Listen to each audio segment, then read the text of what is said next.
Police আছে, civil bureaucracy আছে, foreign bureaucracy আছে, এই মিলিয়ে আমাদের নির্বাহী।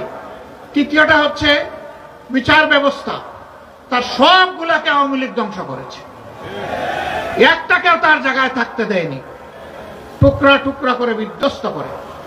এমনকি সুপ্রিম কোর্টের বিচারক এজলাসে দাঁড়িয়ে তিনি বলতে পারেন যে আমি হচ্ছে শপথবদ্ধ রাজনীতিবিদ।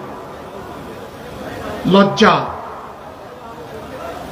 একজন বিচারক যখন শপথ নেন বিচারক হিসাবে, তখন তিনি বলেন যে আমি কারো প্রতি কোনো পক্ষ বিপক্ষ অবলম্বন করব না, আমি সম্পূর্ণ নিরপেক্ষ থাকব, কারো প্রতি আমি অনুকম্পা দেখাবো না এবং কারো প্রতি আমি বিরাগভাজন হব না। যার যেটা পাওনা বিচারের মাধ্যমে আইনের ভিত্তিতে সে সেটা পাবে। কিন্তু বিচারক যখন বলে আমি শপথবদ্ধ রাজনীতিবিদ, আমি অমুক দলকে অন্তরে ধারণ করি, তার পক্ষে কি আর সুবিচার বাংলাদেশের মানুষকে দেওয়া সম্ভব? হ্যাঁ, সেই বিচারকদের কেউ কেউ এদেশের নন্দিত গর্বিত মানুষগুলোকে ফাঁসির রায় দেওয়ার পরে টক শোতে গিয়ে বলতেন অমুককে আজকে ফাঁসি দিয়ে এসেছি, সাইদি সাহেবকে ফাঁসি দিয়ে এসেছি, মৌলানা নিজামীকে ফাঁসি দিয়ে এসেছি, আলী হাসান মুজাহিদকে ফাঁসি দিয়ে এসেছি, নাম ধরে ধরে বলতেন। তিনি একজন বিচারপতি, তিনি টক শোতে যাবেন কেন? তার তো রাজ্য হলো বিচারাঙ্গন, এর বাইরে তো তার কোনো বিচরণ হওয়ার কথা না। তিনি যদি রাজনীতি করতে চান তাহলে বিচারকের আসনে রিজাইন করে আসা উচিত।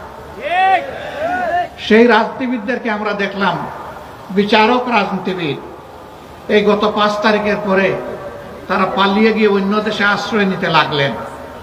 তারা সিলেট সীমান্ত দিয়ে পার হওয়ার জন্য গিয়েছিলেন, কপাল মন্দ, তারা যেতে পারেন নাই, জনতার জালে তারা আটকা পড়ে গেছে।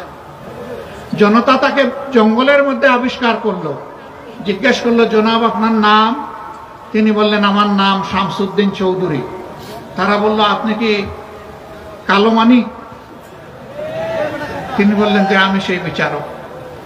আপনি এখন কোথায় আছেন? বলে যে সম্ভবত আমি ভারতে আছি। বলে না গো শোনা, আপনি বাংলাদেশের জালে ধরা পড়ে গেছেন। তখন তিনি কলাপাতার উপর শুয়েছিলেন। হায়রে কপাল, আপনাকে এই জঙ্গলে কলাপাতায় শুইতে হবে কেন? এই কারণে তার অপকর্ম ছিল আকাশচুম্বী। এই জন্য সাহসের সাথে বাংলাদেশে থাকার সাহস তিনি করেননি। পালানোর পথ খুঁজেছিলেন, সেই পথ ধরতে গিয়ে তিনি আটকা পড়ে গেছেন। এরকম অনেকে পালিয়েছেন। তারা পালিয়ে যাওয়ার পরে জনগণ ধারণা করেছিল এরা 15.5 বছর আমাদেরকে বড় জ্বালাতন করেছে, এখন তারা পালিয়ে গেছে, আমরা এখন স্বস্তির নিঃশ্বাস ফেলতে পারবো।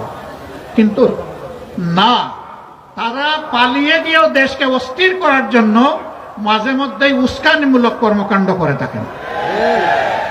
সেই রকমই একটা উস্কানি 2-1 দিন আগে তারা দিয়েছিলেন। এদেশের মানুষের হাজার হাজার মানুষ যারা খুন হলো, গুম হলো, যারা রক্তাক্ত হয়ে পঙ্গু হয়ে এখন হাসপাতালের বেডে কাতরাচ্ছে, সেই সময় আপনারা আবার উস্কানি দেন। এইটা কি বাংলাদেশের মুক্তিপাগল মানুষ সহ্য করবে? সুতরাং উস্কানির কারণে যত পরিবেশ সৃষ্টি হবে তার সমুদয় দায় উস্কানিদাতাদেরকেই নিতে হবে। প্রিয় দেশবাসী, গেল তাদের আমল, করলো ধ্বংস বাংলাদেশ, জাতিকে করলো বিভক্ত। এখন আমরা কি করতে চাই? আমরা চাই এমন একটি বাংলাদেশ আমরা গড়ে তুলব ইনশাআল্লাহ, যদি আল্লাহ তাআলা আমাদেরকে সেই শক্তি দান করেন। যদি দেশের মানুষের ভালোবাসা এবং সমর্থনে আমরা এই দেশের মানুষের খেদমত করার, সেবা করার সুযোগ পাই, তাহলে সর্বপ্রথম আমরা হাত দেব শিক্ষা ব্যবস্থায়। কারণ আমাদের শিক্ষা হচ্ছে কিরানি তৈরির শিক্ষা, আমাদের শিক্ষা বিজ্ঞানী তৈরির শিক্ষা নয়। যার কারণে আমাদের দেশে সর্বোচ্চ শিক্ষা প্রতিষ্ঠান, বিজ্ঞান কারিগরি শিক্ষা প্রতিষ্ঠান বুয়েট, যুগের পর যুগ সেখান থেকে অনেক শিক্ষিত মানুষ বের হচ্ছেন, কিন্তু জাতিকে তারা কিছু দিতে পারেন না, ভালো একটা সুইও উপহার দিতে পারেন না, কারণ ওই শিক্ষার ব্যবস্থা নেই। আবার যারা একটু শিক্ষিত হয়েছেন তাদের ক্ষেত্রে নৈতিক মূল্যবোধের অভাব থাকার কারণে তারা জাতির পকেটে আস্তে করে হাত ঢুকিয়ে দেয়।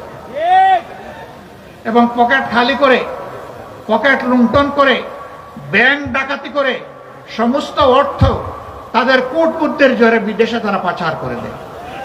15.5 বছরে দেশ থেকে বিদেশে 26 লক্ষ কোটি টাকা পাচার করা হয়েছে। দেশ থেকে পালিয়ে যাওয়ার পরে, আত্মগোপনে চলে যাওয়ার পরে, জেলে ঢোকার পরে এখন যেখানেই তাদের উপরে হাত পড়ছে সেখান থেকে দুর্গন্ধ বের হয়ে আসছে।